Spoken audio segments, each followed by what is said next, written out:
महाराष्ट्र में बीएमसी चुनाव को लेकर सियासत गरमाई हुई है। आरोप प्रत्यारोप के दौर के बीच अब बीजेपी बुरी तरह फंसती दिख रही है। उस पर आचार संहिता के उल्लंघन के आरोप लग रहे हैं। कांग्रेस ने चुनाव आयोग से महाराष्ट्र विधानसभा स्पीकर और बीजेपी नेता राहुल नार्वेकर की शिकायत की है। साथ ही उनके उम्मीदवार के नामांकन रद्द करने की मांग की है। साथ ही कई अन्य दलों ने भी चुनाव आयोग से नार्वेकर की शिकायत की है, जिसके बाद आयोग ने बीएमसी से जवाब मांगा है।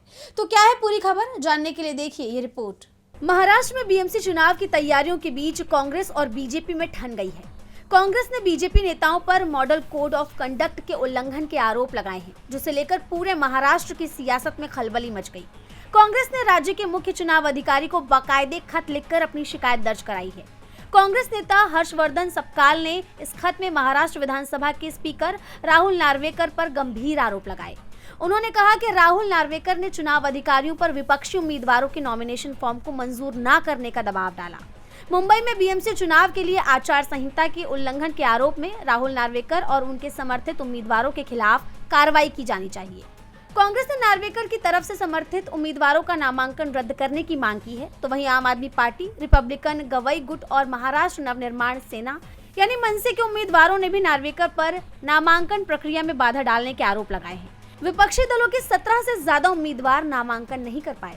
उनका कहना है कि राहुल नार्वेकर बहुत ज्यादा लोगों के साथ नामांकन केंद्र में दाखिल हुए, इससे अव्यवस्था फैली और कई उम्मीदवारों को नामांकन दाखिल करने का मौका नहीं मिला।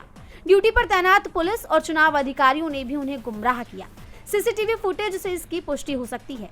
उम्मीदवारों ने चुनाव आयोग से मांग की है कि उनकी नामांकन प्रक्रिया को 30 दिसंबर की तय समय सीमा के बाद भी स्वीकार किया जाए, जिसके बाद महाराष्ट्र राज्य निर्वाचन आयोग ने बीएमसी से इन सभी आरोपों पर रिपोर्ट मांगी है। अब देखना यह होगा कि चुनाव आयोग इस मामले में क्या एक्शन लेता है।